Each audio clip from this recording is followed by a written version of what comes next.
School in prayer. Let's pray.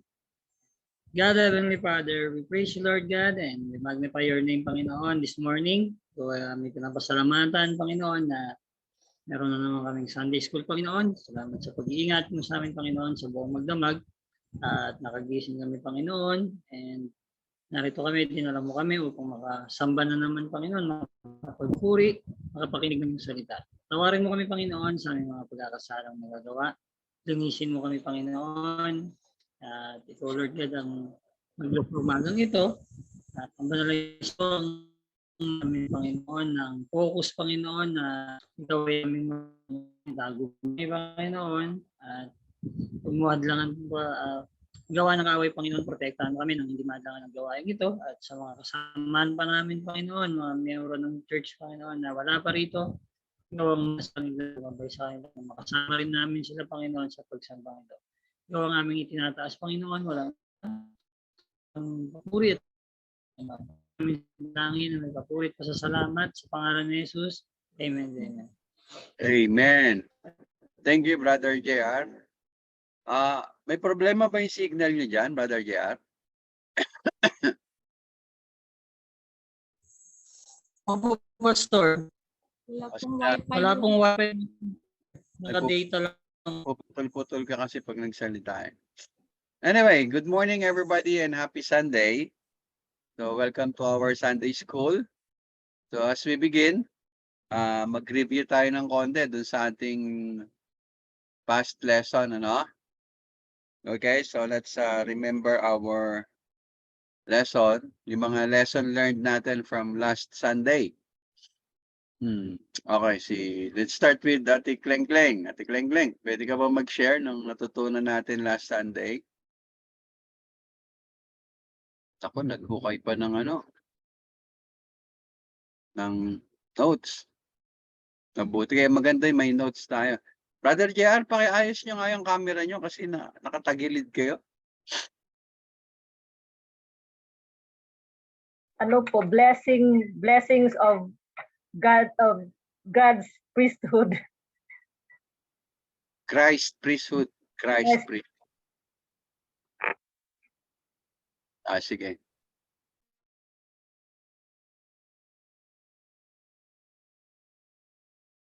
Wala na kayong maaalala? Brother JR, may naalala ka pa ba?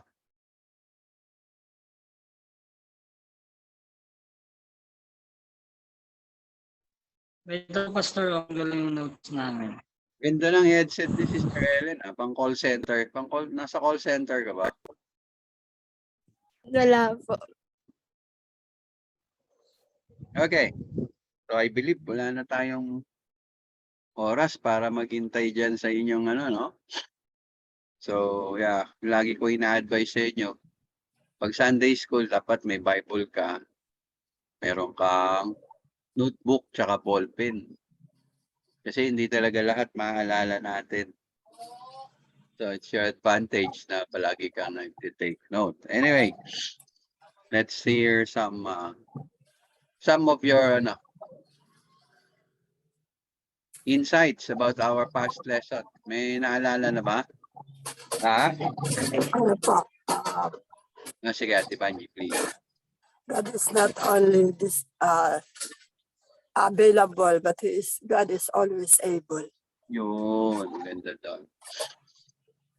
Yung pagiging sacerdote niya, 24/7. Hindi lang siya available, able ko siya. No? Kaya doon nabibuild yung confidence natin para tumawag sa Panginoon araw-araw. Okay, thank you, Ate Vanji. Next. God is always. Napuputol ka, Ate Richelle. Ano yung sinasabi mo? God is always accommodating. Accommodating, oo. Sabihin, hindi ka madidisappoint. Hindi ka madidisappoint. Ika-accommodate ka ng Panginoon every time you nalalapit ka sa Kanya. Okay, may gusto pa kayo dagdag sa ating past lesson? Kaya ganun yung advantage ng Christ priesthood, pagiging sacerdote ng Panginoon sa atin. Naririnig niyo ba ako ng maliwanag? Okay. Ganun po. Nakikita niyo naman ako. So, okay, sige. So, walang problema yung aking signal, ano? Okay, let's proceed now to our new lesson. Again, we don't need human priest to minister to us because we already have a great high priest. And who is our great high priest? Jesus Christ. Jesus Christ. Okay. He is available, he is accommodating, and he is more than able to help us with whatever challenges we have in this life. So we should be eternally grateful for having him. Kaya lagi tayong mapagpasalamatin talaga tayo. Tayo ay naka Jesucristo at si Jesucristo ay sumasa atin. Now, pwede bang pakibuksan niyo yung camera niyo kasi mahirap magturo mag-isa, no? Ilan-ilan lang ang bukas. Kung naandyan ka na, buksan mo na yung camera mo kasi hindi ko alam kung may tao eh. Okay, so let's begin our new lesson. We will move now to verse 5 and verse 9. Ano nga yung book na pinag-aaralan natin dito?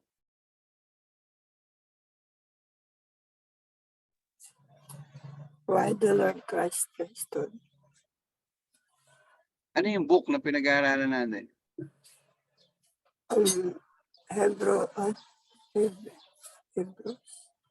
Hebrews and ano ba? Hebrews at saka Okay.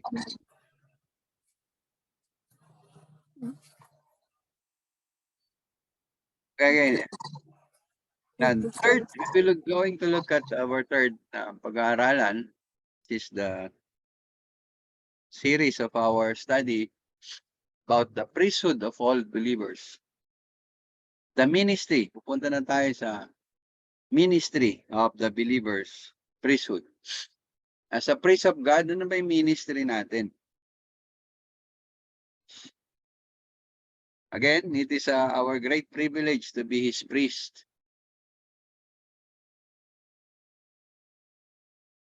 Tayo yung nag-represent at nagpe-prescribe ng sacrifices in the tabernacle o sa temple gaya ng mga Old Testament priests, ano? And this is our esteemed position. How are we to minister or function? Yun ang tanong. Paano ba tayo nagmi-minister as a priest of God? Ano ba yung function natin?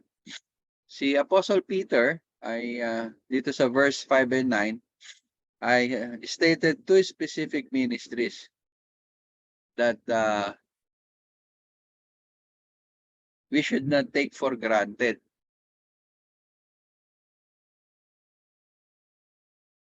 Okay, so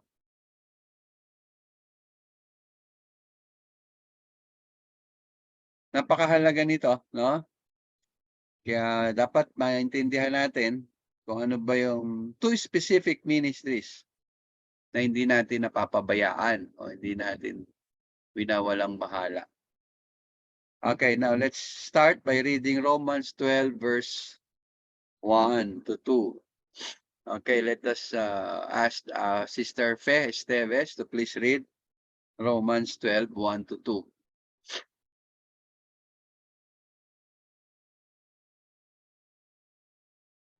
Sige, buksan mo. Romans 12, verse 1 to 2. I beseech you, therefore, brethren, by the mercies of God, that you may present your bodies a living sacrifice, holy, acceptable unto God, which is your reasonable service. And be not conformed to this world, but be transformed by the renewing of your mind, that you may prove that what is that good and acceptable and perfect will of God. Okay, thank you very much. Now, this is the first spiritual offering na hindi natin dapat ministry, one of the two ministries na hindi natin napapabayaan. This is it is our presenting of our spiritual sacrifices.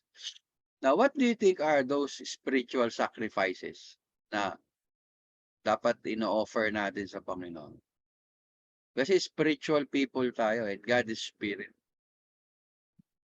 Kaya ang ating ministry ay spiritual by nature. So, the two specific ministries that we should not take for granted. First is presenting spiritual sacrifices. Can you give me an example of spiritual sacrifices?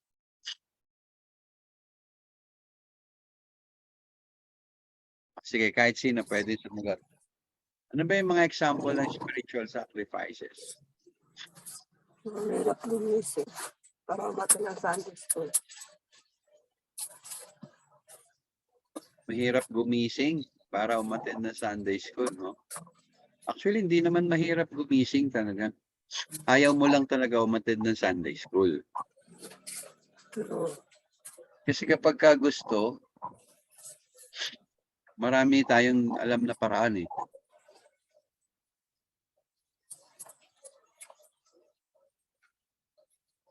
Ano ba yung mga spiritual sacrifices na familiar na tayo?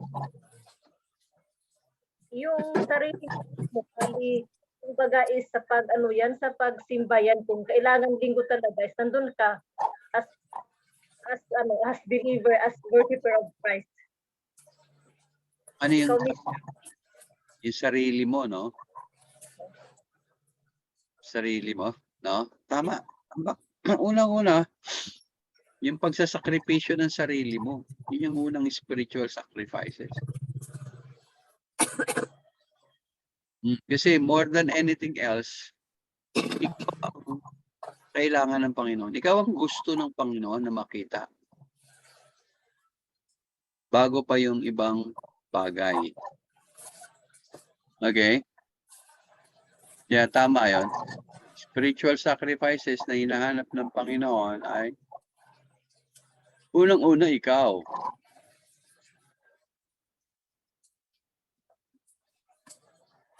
Na paano mo binibigay ang sarili mo? It's really matter to God. According to Romans 12:1 and 2, paano daw natin inibigay ang ating sarili sa Panginoon?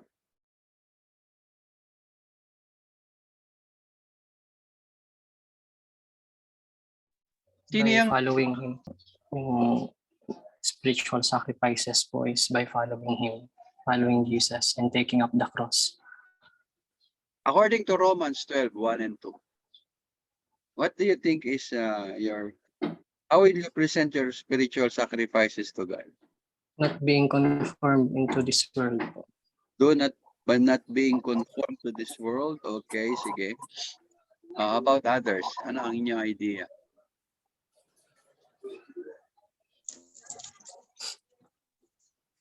Holy and acceptable. Ano yung holy and acceptable?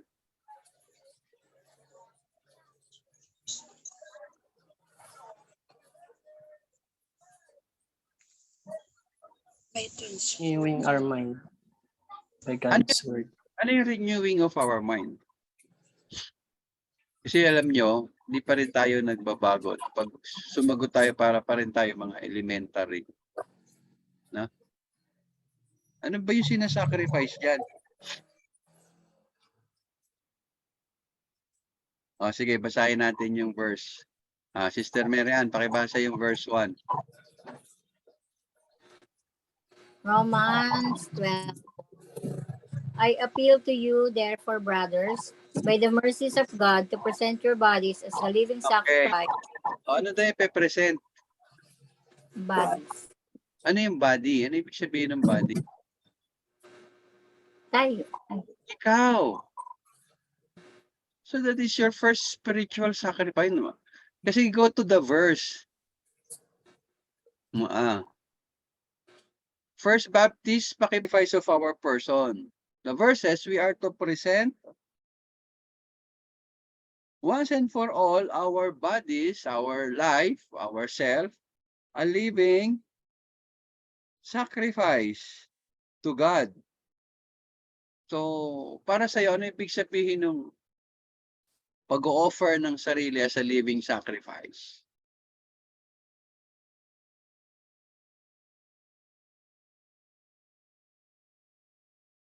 Living sacrifice. Kailan ba nagiging sakripisyo yung buhay? Kailan ba nagiging sakripisyo yung buhay?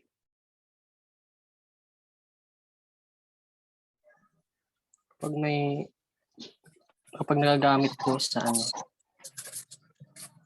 sa glory ng Diyos.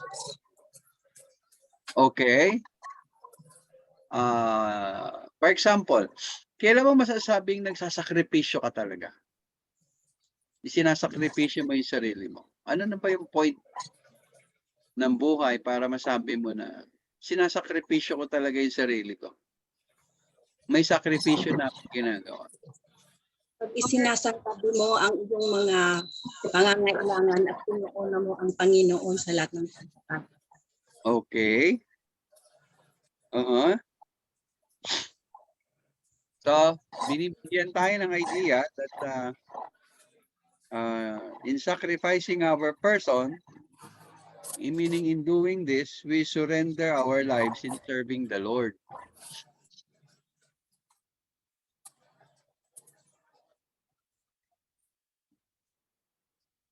Sinusuko na natin yung sarili natin para paglingkuran yung Panginoon.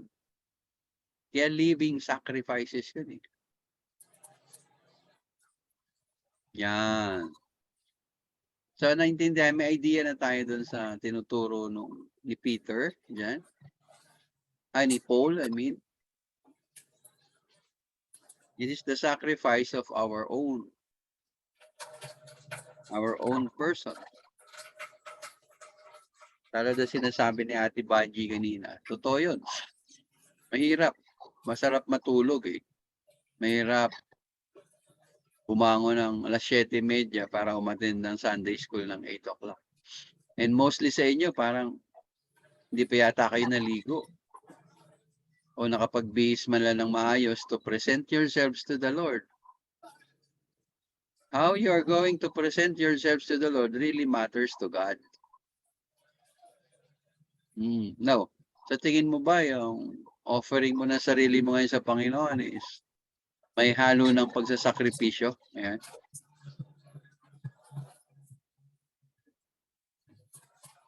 Kasi this is our ministry to the Lord as the priest of God. Ito sa priesthood natin.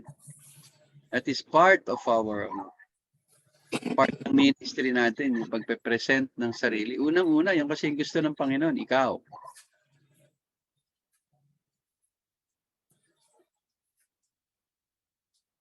Good morning. Hindi niyo ba yung pinag-aaralan natin? Yes po. Matanong ko lang muna na naiintindihan niyo ba yung pinag-aaralan natin? Opo. Okay. Yes po. Very good. Now, the next sacrifice in presenting spiritual sacrifices is the sacrifice of our prayers. Now, pag mag-raise lang kayo ng question pag medyo lilito tayo or nako-confuse tayo. Okay, the sacrifice of our prayers. Now, paano tayo nagiging sakripisyo yung pananalangin natin? What do you think?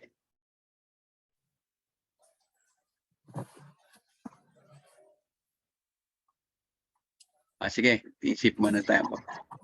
Kailan naging sakripisyo yung ating mga pananalangin?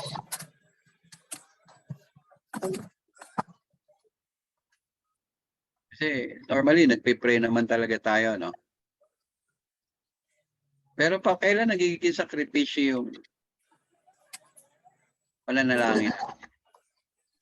Siguro pag yung ibang kapatiran yung pinagpipray natin. Okay, you're praying for others. Or you're praying for your country. Or you're praying for the concern ng inyong mga estudyante, ng inyong eskwelahan, na inyong community, bahay mo, nilalapit ko sa Panginoon. And nagiging sakripisyo yun kapag kung ano yung oras mo, napupuyat ka for them, no? Talagang nagbibigay ka ng effort to pray for them. Okay? So, every time we intercede or pray for another person, our prayers are presented to God like an offering. Now, pakibasa yung Revelation. Sister Ellen, pakibasa yung Revelation chapter 8. Revelation chapter 8. Pakibasa mo nga. Verse 3. Revelation chapter 8, verse 3. Then another angel, having a golden censer, came and stood at the altar. He was given much incense, that he should offer it with the prayers of all the saints upon the golden altar, which was before the throne. Oh, kaya galing ano? Tama yung prayers ng saints, yung prayers pala natin, no? Ay parang insenso na ino-offer doon sa presensya ng Diyos. Pero hindi natin alam, ano, na every time na nagpe-pray tayo, nagiging incense of offering of incense yun sa langit, no?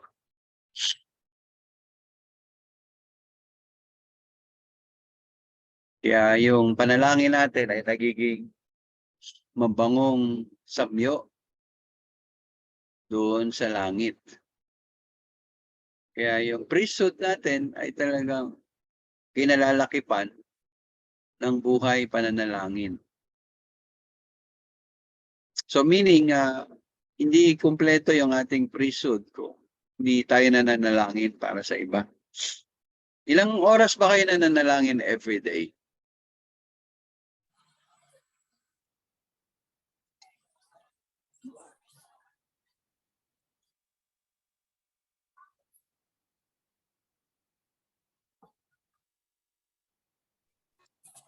Walang isang oras, Pastor.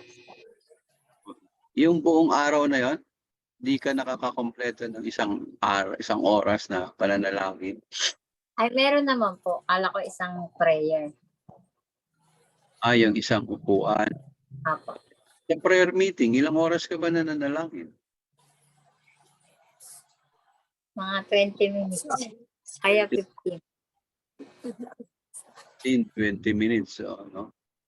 So you think sacrifice na yun para sa'yo every time you pray like that?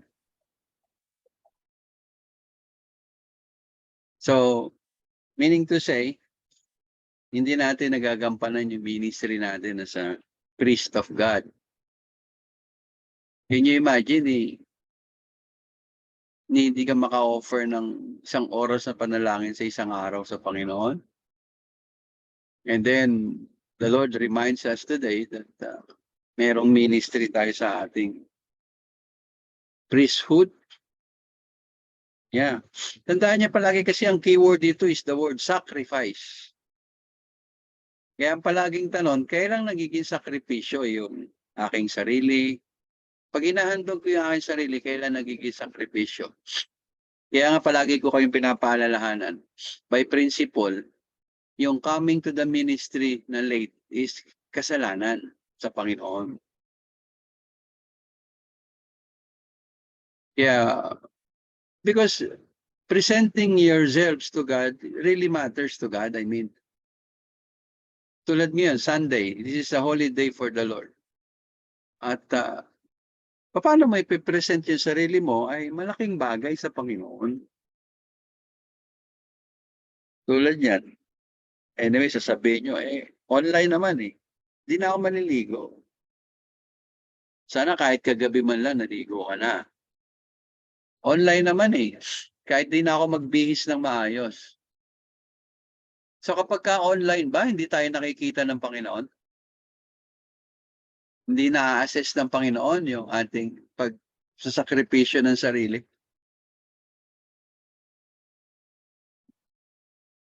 Kasi tandaan nyo, ang keyword dito is spiritual sacrifices.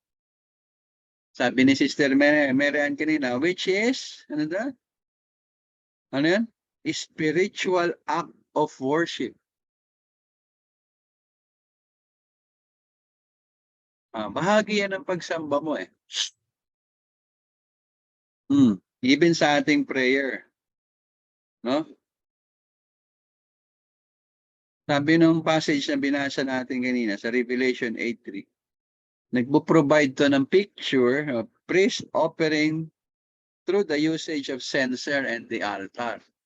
So tuwing nananalangin ka, alam niyo ba yung censer? Nung Katoliko pa tayo, yung pinapausok na gano'n, itawag doon censer. Yung nilalagay doon, yung tinatawag na kamangyan. Yung prayer mo, yun ang picture. Every time na nagpe-pray ka, nag-offering ka ng sacrifice of prayer, nag-worship ka sa Panginoon at pinapabango mo yung langit. Yung altar ng langit. Yun yung silbi ng panalangin ng mga Kristiyano. Yung panalangin ng hindi Kristiyano, walang silbi yun. Kasi sabi diyan, this is the prayer of the saints upon the golden altar which was before the throne. Kaya masarap manalangin dahil nagiging masami yung offering mo yon doon sa trono ng Panginoon. May bowl kasi doon sa before the throne, meron dong bowl na nakalagay. At ang laman nun yung prayer of the saints. Okay. Next is the sacrifice of penitence. Sacrifice of penitence. Now, dito naman, yung expression ng repentance. Tinatawag yan na spiritual sacrifices that we offer to God. Ang ibig sabihin lang nun, God wants us to humbly acknowledge our sins to Him. Yung pagbabalik loob sa Panginoon is also a part of our spiritual sacrifices. Yung how you humble yourselves before God. Admitting na ikaw ay nagkasala. Naalala ninyo yung parable, yung isa nagbigay ng hinulog yung kanyang offering doon sa, tapos pinatunog niya lahat doon sa parang trumpet sounds daw, sabi nung. And then yung isa, ano yung ginawa ng isa? Lumingon sa langit at sinusuntok yung dibdib niya. At siya ay namumuhi sa kanyang kasalanan. Patawarin mo ako, Panginoon, ako isang makasalanan. Can you imagine that even our repentance is an offering, sacrificial offering for the Lord. Panunumbalik sa Panginoon ay talaga isa sa mga magandang handog natin sa Panginoon. Kaya every time na nakakalimot ka sa Panginoon, nagbabalik ka at nagpapakumbaba, tinatanggap yun ng Panginoon as your spiritual offering. This is your sacrifice of penitence na tinatawag. Kaya kayo mga magulang, natatandaan niyo si Job? Araw-araw, pinagpe-pray niya yung mga anak niya, nag-o-offering siya sa Panginoon para sa revival ng mga anak niya. Kaya mga magulang, tuwing alam ninyo na may nagagawang kasalanan yung mga anak ninyo, you're offering a prayer of penitence to the Lord. Kayo mismo, tayo mismo, pag nakakagawa tayo ng kasalanan sa Panginoon, we are offering a expression of repentance to the Lord. We humble ourselves before God. Okay, now, read Psalm chapter 51, verse 17, please. Ate Fe, may kasama ka pa dyan sa bahay na nagsa-Sunday school?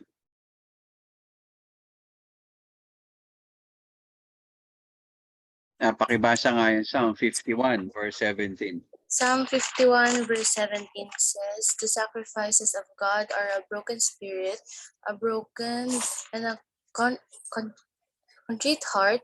This, O God, you will not despise." Oh, ang ganda ng ano, you will not despise, sabi ng Panginoon. Di yun pagwawalang bahala ng Panginoon. Yung puso natin. Alam mo yun, pag sinabing contrite spirit, yung parang ang pakiramdam mo, yung napipit-pit na yung puso mo dahil sa guilty doon sa kasalanan na nagawa mo at lumalapit ka sa Panginoon. Kasi pari nga tayo eh. Kaya every day, kinakailangan natin ng pagsisiyasat ng sarili.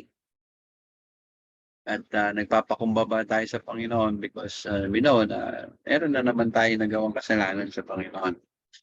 Okay? Now, go to Hebrews chapter 13, verse 15 this time. Hebrews 13:15. Okay.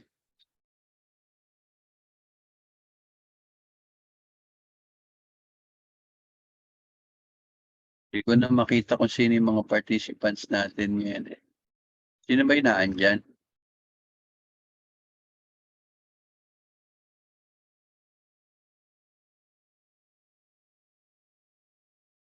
Si Sha.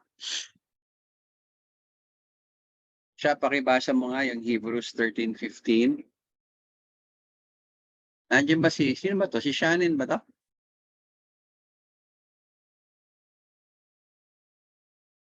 Opo, Pastor. Okay, sige. Pakibasa mga kapatid.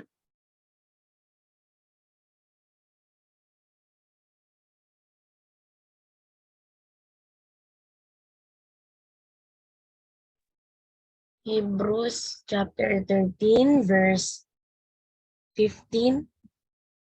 "Through him, then let us continually offer up a sacrifice of praise to God, that is the fruit of lips that acknowledge his name." Okay, so ano yung offering dyan na sinasabi? Another sacrifice offering para sa Panginoon, which is our spiritual sacrifices. According sa verse, ano yung i-offer natin dyan na sacrifice to the Lord? Sacrifice of praise to God. Yeah, sacrifice of praise. Okay. Now, sacrifice of praise and thanksgiving. Sabi na din, no? Ito yung verbal expression naman ng ating gratitude sa Panginoon. Pag sinabing sacrifice of praise or thanksgiving, kung paano mo ito isinasalaysay sa Panginoon. Now, one good example of this is your testimony to the Lord. Pag nagbibigay ka ng yung testimony, that is sacrifice of. Isipin mo, nag-i-effort ka kasi yung heart mo na natutuwa, na purihin ng Diyos. No? Ano pa yung mga verbal expression natin ng sacrifice of praise? Yung nagmumula sa yung bibig. Give me an example.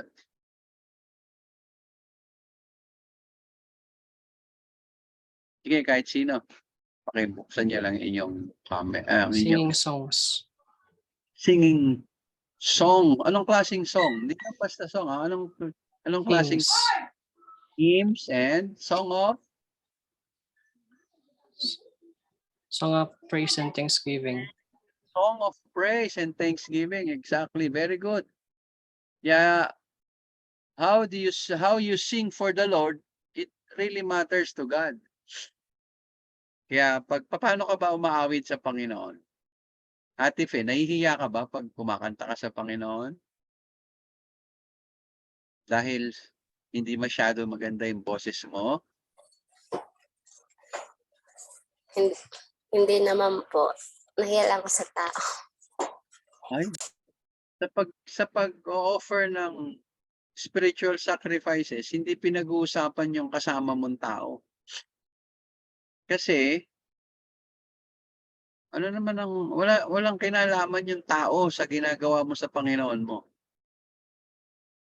Kaya hindi mo pwedeng maging motivation yung tao, hindi mo pwedeng basihan yung komento ng tao. No. It is the heart that worship. Tandaan mo, nagbibigay ka nga ng sacrifice of praise then nakatingin ka sa tao, then that is a wrong perception. Okay, ano pa? Ano pa yung ginagawa natin? Na verbal na sacrifice of praise. Verbal Sharing the word of God. sharing the word of God, okay? Ano pa? Alam niya yung pagsasabi ng hallelujah, praise the Lord, amen. That is your verbal expression of praise. Kasi papuri yun sa Panginoon. Kaya, huwag kayong mahihiya na magsabi ng hallelujah or praise the Lord. Glory to God. Pero hindi ko alam, bakit lalo na yung mga fundamental Baptist. Hindi ko alam ano problema ng mga tao dyan eh. Pupurihin lang yung Panginoon, hindi pa magawa. So that is part of sacrificial of our praise. Tandaan yung ministry kasi natin yan eh. Sino ba gagawa niyan? Yung unbeliever? Hindi yan gagawin ng unbeliever. In fact, nakakahiya kung unbeliever pa yung gagawa niyan. Sipin mo, unbeliever, makasalubong mo sa kalsada minsan. Nakapulot ng pera, sumisigaw ng, hallelujah, praise the Lord. Thank you, Jesus. Yung Christian, hindi nagagawa yun. No. Tandaan ninyo ha, that is a ministry na hindi natin dapat tinitake for granted. Presenting our spiritual sacrifices. Now, let's move to Philippians. Naintindihan ba? Hindi naman mahirap itong pinag-aaralan natin eh. Next is Philippians 4:18. Sino pa ba yung mga kasama natin dyan?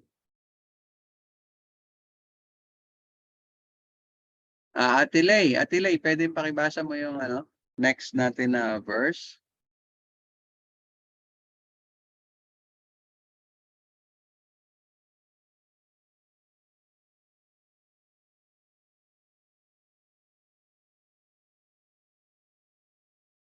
Wala ba? Wala na si Lele?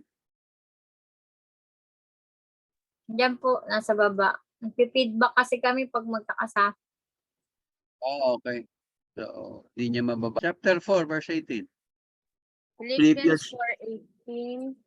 Okay. Indeed, I have all and abound. I am full, having received from Epaphroditus the things sent from you, as sweet-smelling aroma, an acceptable sacrifice, well-pleasing to God. Okay, ano yung sacrifice dyan na binabanggit, Ate Lay?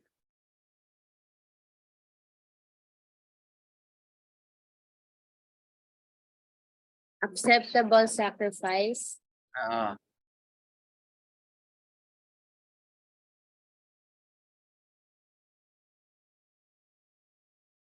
Uy, nako-confuse siya. Sige, anybody, kung sino makakita, ano ba yung Listen to God. Our sacrifice? possessions. Ano yung possessions dyan? Kasi nakita niya outline eh. Asan yung possessions dyan sa verse? The things sent from you. The things that Sent We from receive you. from God. sa verse tayo, sa verse. Ate Lay, tama. Nasa tamang point ka na. Yung having received from Epaphroditus the things sent from you. Yun, the things you sent to Epaphroditus, the gifts. Okay, that is your possession. Can you imagine? Ito isa sa mga ministry natin as a priest of God. We are offering our possession, sacrifice of our possession. Ito maraming bagsak dito eh. Now, Lay, may idea ka ba? Kailan nagiging sacrifice yung pag-o-offer mo ng possession mo sa Panginoon?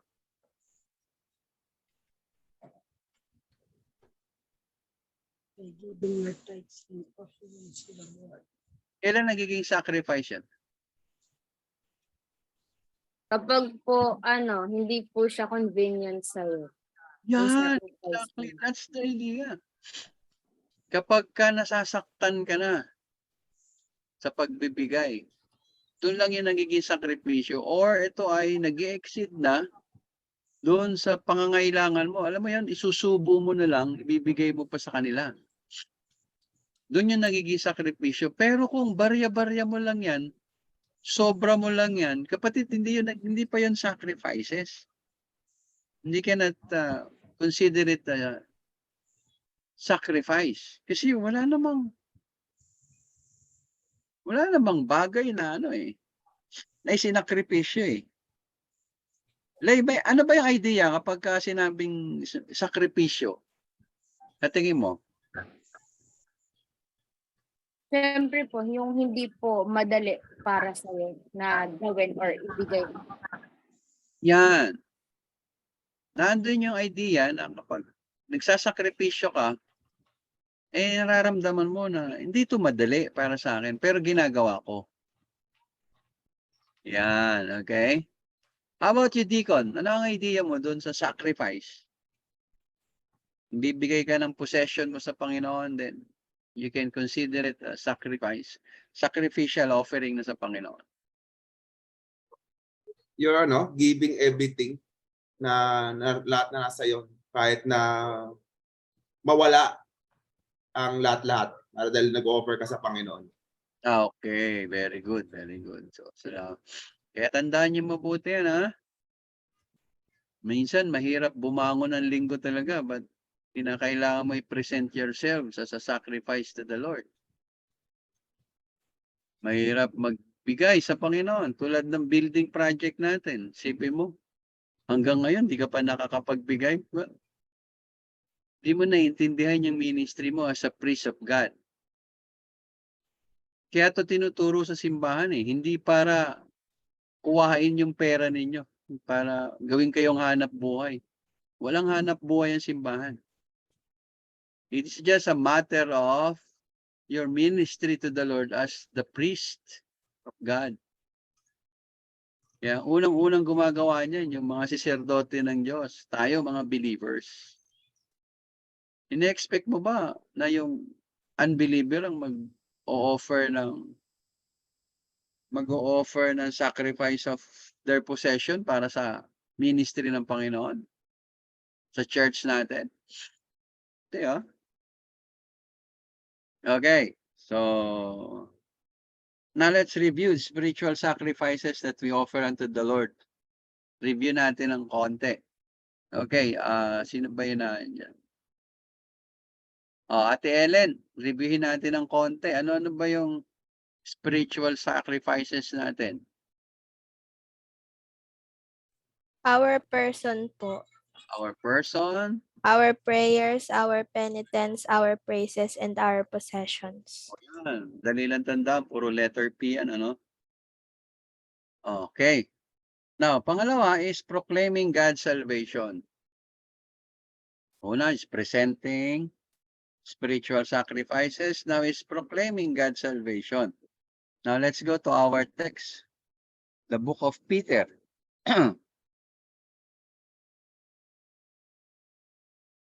Okay, verse 9. Punta tayo doon sa verse 9. Now, besides presenting spiritual sacrifices, dapat daw involved din tayo in proclaiming faithfully the salvation we receive from God. Now, sabi ni Peter diyan sa verse 9, that you may declare the praises of Him that called you out of darkness into His marvelous light. Nasaan yung idea dyan ng proclamation of the gospel?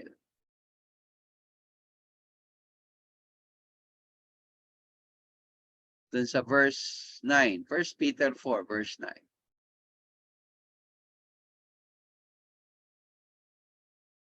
Okay, sige, hanapin natin. Bakit ba naging ministry natin yung proclamation of God's salvation? Kasi as a royal priesthood, ano sabi dyan sa verse 9? Sino pa ba ang nasa Sunday school natin?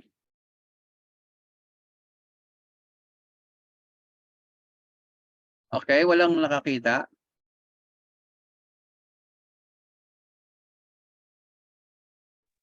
A holy nation. Ha? Ano yan? Ano yan? Ito is holy nation is own special people. Okay, ikaw yun. Ikaw yun. We're looking doon sa proclamation of God's salvation. Bakit ba naging ministry natin yan? Ano ba yung sabi ni Peter sa verse 9? You are a holy, you're a special people. You have this royal priesthood. Saan? Bakit? Anong layunin? Anong layunin o anong purpose? To proclaim the praises of him who called you out of darkness into his marvelous light. The praises. Yan, meron tayong proclamation of God's salvation. Yun yung tumawag sa'yo out of darkness into his marvelous light. That is your salvation. Mula sa kadiliman, dinala ka sa liwanag ng Diyos. Okay. Now, when was the last time na nag-share ka ng gospel sa ibang tao? So every time na ginagawa mo yan, you're doing your ministry as a priesthood of God. As a priest of God, I mean. Naintindihan po? Yan yun. Kaya tayong lahat ay nag-share ng salvation ng Panginoon. Kasi hindi daw tama na yung salvation natin na natanggap ay sinasarili lang natin. God wants to help each one of us understand that our priesthood is not just for our personal benefits. Okay? But for others who also need to experience the grace of God found in His salvation. Okay? Matthew chapter 5 verse 16. Kahit sino pwedeng bumasa, please. Pakibasa. May oras pa ba tayo? Anong oras na ba?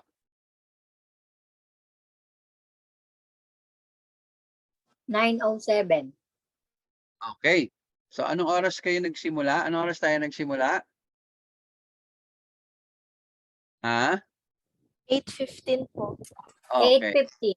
So, may oras pa tayo. Pakibasa. Matthew chapter 5 verse 16. Matthew 5:16. Let your light so shine before men that they may see your good works and glorify your Father which is in heaven. Yan. Importante rin yan. No?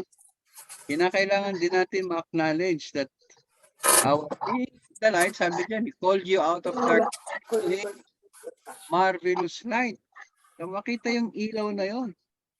Kinakailangan maapektuhan din natin yung mga naandun pa sa darkness. Okay? So, that is our ministry. So, let's review what are the two major ministries of the priesthood of the believers. What are the two major ministries of the priesthood of the believers?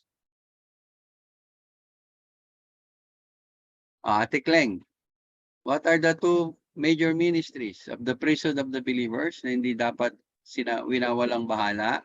Presenting the spiritual sacrifices and proclaiming God's salvation. Yan, very good. Tandaan niyo mabuti yan, ha? Now, meron ba kayong question? Diyan natatapos yung ating lesson about the priesthood of the believers. Meron ba kayong gustong linawin doon sa ating lesson? Brother JR. Nandiyan pa ba si Brother JR? Wala pong tanong, Pastor. Kaya may tanong kayo. Okay. Wala rin. Ano yan?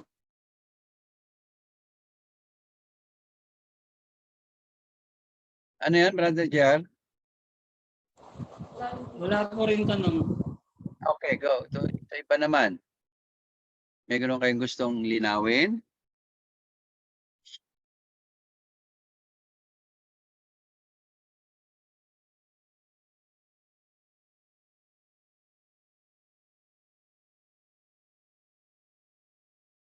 Kung wala, lesson learned natin. Kung walang tanong, doon tayo sa lesson learned. Ate Banji, simula tayo kay Ate Banji.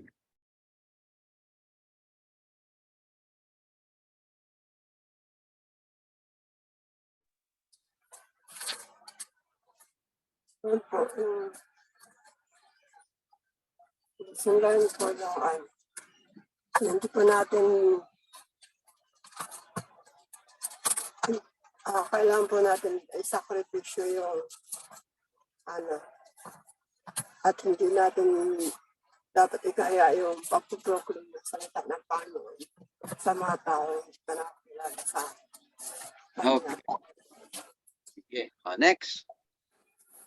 Ate Richelle.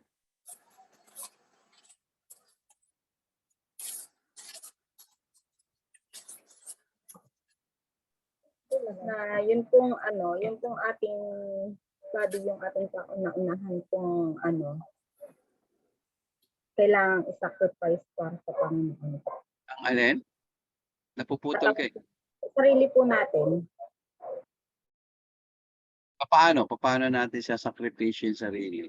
Example lang, example. Yun pong halimbawa po na inaantok pa, kailangan gumising ng maaga para sa Sunday school. Kanina mo gustong sabihin yan ngayong umaga? Panginoon po. Sa Panginoon. No? Sabihin mo rin kay Deacon tsaka kay Shirley.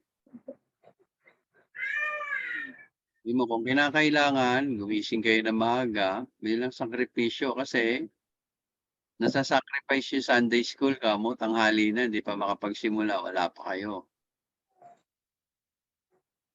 Okay, ano pa? Lesson learned. Ate Fe. Yung lesson learned ko po ay in giving sacrifice to the Lord, we have to surrender ourselves to God or in serving God. Surrender talaga. Tama. Very good. That's exact word. Surrender. Sister Mayan.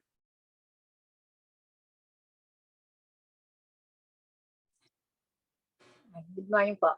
Yun nga, yung sacrifice kasi is medyo masakit sa atin. Kasi pag sinabing sacrifice, yun nga yung mga kailangan, yung mga bagay na hindi siya sacrifice kung hindi pa masakit sa iyo eh. Mahirap yung laban, especially yung number one pa lang, yung sa sarili natin. Ang napakahirap kalaban kasi yung sarili natin. Kasi gusto natin tayo yung nasusunod lagi. Kumbaga, doon pa lang sa una, kailangan mapagtagumpayan na natin yung sa sarili natin. Kasi the rest, susunod naman eh. Yung una muna, yung sarili natin, ibigay natin sa Panginoon. Yan po. Yan ang actually, yan talaga yung pinaka-challenging sa lahat, sarili. Isipin mo unang-una, di mo mabigay yung sarili mo, paano ka pa makakapag-ministry sa iba? Mahirap. Unang-una, dapat tanggap mo yung sarili mo. Pangalawa, kaya mong patawarin yung sarili mo. Kasi, Panginoon, paano ka makakapagpatawad sa iba kung di mo kaya patawarin yung sarili mo? Paano mo matatanggap yung iba kung di mo kaya tanggapin yung sarili mo? Okay? Ang daming isasakripisyo sa sarili. Alam niyo ba? Yung comfort mo. Ang hirap minsan pagka hindi ka na komportable. Sabi nga ni Lele ganina. Ang bigat pa nung pagkakasabi ni Lele. Siyempre, pagka hindi ka na komportable, talagang may siyempre pa. Talagang intinding-intindi niya yon. Ganun kalalim niya na intindihan yun. Siyempre, pagka hindi ka na komportable, Oo. Ganun talaga yun. Pag di ka na komportable talaga, may sakripisyo ka na talaga na ginagawa. Kaya very challenging talaga. Isipin mo, hindi mo pa mai-give up yung pagmumura mo, no? Natawa ko niya minsan may umattend doon sa screen sa ganito online service. Bigla ko siyang tinawag, aba nagulat. Narinig ko nakapagmura pa doon sa katabi. Ay ogag, sabing gano'n. Ay ogag, tabot ng Bible. Sabi ko matindi 'tong kapatiran na 'to, Doon pa talaga sa screen nakapagmura, Oh, I mean, unang-una ikaw alam mo yung mga dapat i-give up sa sarili mo, no? Ikaw, Brother Jar, sa tingin mo yung pinaka mahalagang may give up mo sa sarili mo para may present mo yung sarili mo as a living sacrifice?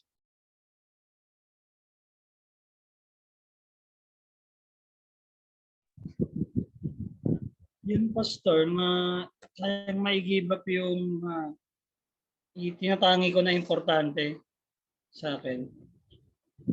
Tulad ng spray net.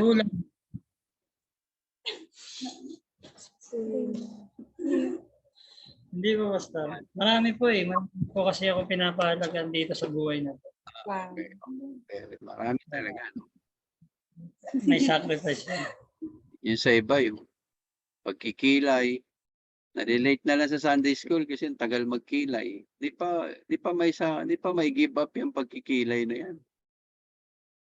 Tsaka yung pagligo, pag-aralan nyo maligo. No? Pag-aralan ninyong maging presentable sa Panginoon. Linggo-linggo, hindi kayo naliligo. Na pagpupunta kayo sa mga special na okasyon nyo, kung makaligo kayo, hindi na kayo nakakalabas ng banyo talaga. Pag sa Panginoon, wagoli. Wala makapagplantsa ng damit. I mean, that's simple things. Pero, hindi natin nagagawa sa Panginoon. Kasi ang key doon sa pinag-aaralan natin is the word sacrifice. Doon lang nagiging sacrificial offering yun. Ako na-inspired ako doon sa statement ni Shirley kanina. Pag sinabi sacrifice, syempre, tandaan niya na, syempre, hindi ka na komportable. Yun, ganun ka certain yun. Ganun dapat naiintindihan yun.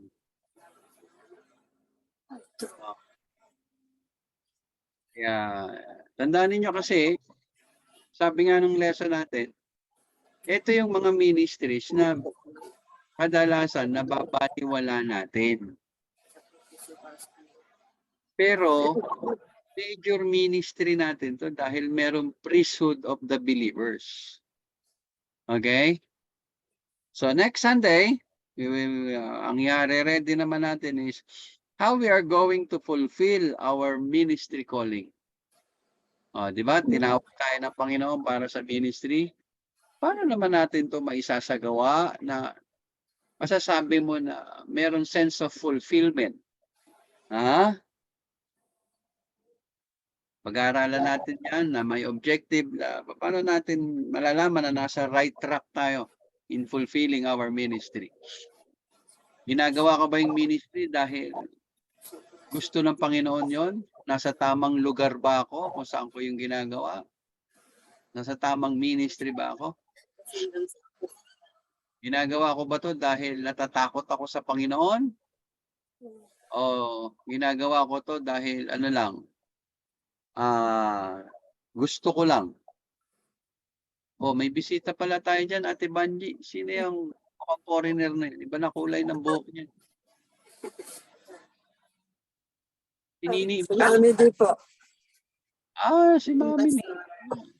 Hi, Mami D. Hello. Salamat sa Panginoon. Nakita na rin kita sa wakas, Na-miss na niya ang Panginoon. Hindi na kaya ng puso niya. Kailangan niya i-sacrifice bumaba para mag-service. Parang si Bulak yan. Parang si Bulak, bigla na lang nawawala. Ayun, natagpuan na.